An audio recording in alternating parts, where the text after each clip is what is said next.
All right, YouTube traders, I am back again with another video, another Ichimoku video, talking about pretty much the same last couple trades that we've been looking at, these Keys and bounce trades.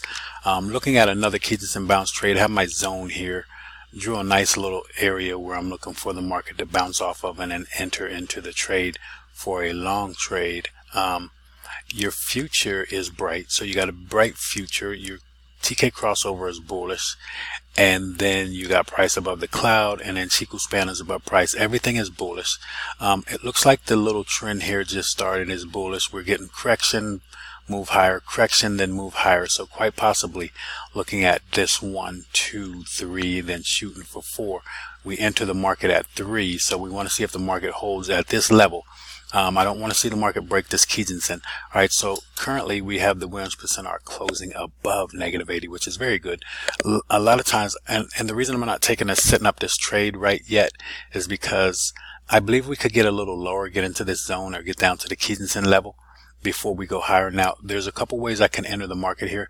I could put a buy stop right here based off of the key break above -80. And the rejection, okay, and then the entry here. So I could enter here. I could put a buy stop here already, but I believe I may get a better entry lower than this. But then the next thing I could do is also put a buy stop. Now this is, to me, it gives me more risk because it's deeper, it's farther away. But I can put an entry here as soon as price breaks this level, because this whole area is your zone, support and resistance zone.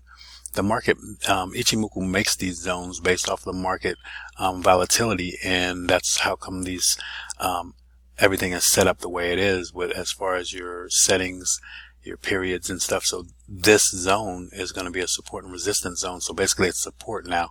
We want to see if the market honors it.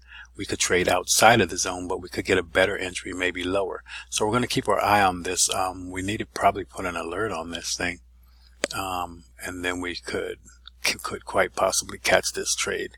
All right, so I'm gonna keep you guys abreast of when I get ready to enter, and we'll set up our entry. But currently we're looking for the pullback, then the enter into the long trade. Okay, so we'll revisit this when it's ready. All right, guys, so we're back looking at this pound Swiss franc a couple days later, and you can see we did have our bounce right here. Now the price is moving higher. Got a pretty good bounce off of our level that we were looking at, because basically we were in a little zone, but we were keeping in mind the Kijinsen is what we wanted to bounce on. All right, so now what you're seeing is a thicker cloud, but now the cloud's not rolling over. So I always talk to you about these thick clouds, because if you look at a thick cloud, top or bottom, no matter where we are, like when you're looking at a bottom and a top, I'm going to show you both. But say you're at a bottom like this, and you come down to this bottom, you see this cloud very thick like this, and then the cloud starts to roll over. This, in this case, it looked like it dropped a little more because you could see it here, and then it rolled over. Usually, like, you'll have a support and resistance level. So you have a level here, and you'll see that the market rolls over. I mean, the cloud rolls over. The market dropped a little more here. That's why you got this little drop here. But usually it just rolls right over here, because you wouldn't break this level. You just start to move to the upside like you see here, and then that gets you a full-blown move to the upside. Same thing down here. You could see thicker cloud, and the market rolls over. The cloud rolls over. The market's moving higher. Up here you could see thicker cloud.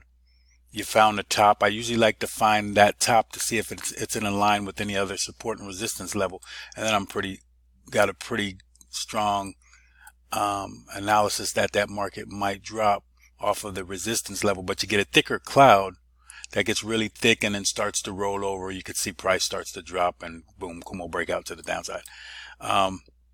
So my last thing here is this opportunity here that I discussed with you and told you that we were looking for the Kijinsen bounce. Well, we got that Kijinsen bounce that next day, because I believe we were here or here one of these days, but we dropped lower, came down to the level, because we weren't quite at the Kijinsen when we talked about the video.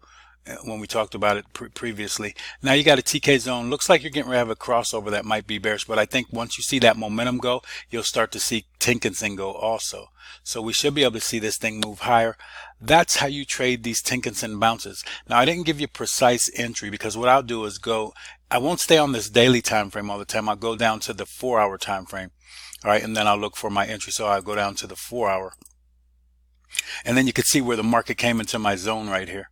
There's a lot of ways I could trade my zone, but when the market came into my zone, I had a setup here with the rejection candle right here on the 4-hour time frame.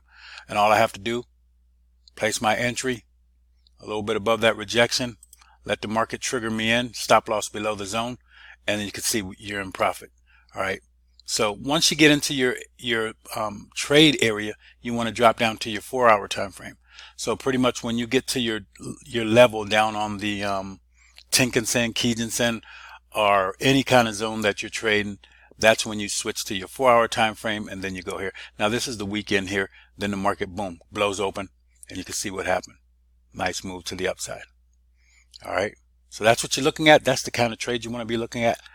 Tinkinson bounce, Kijinsen bounce. Tinkinson bounces are really good. You follow the Tinkinson to the downside or to the upside, whichever way. So we talk about those. So I'm going to get started with this webinar series. I promised you guys. Just been down and out a little bit, sick a little bit, but I want to start getting these videos online for you so I could show you how to trade this Ichimoku. All right. Hope this one helped you. Till next time, have a great one. God bless.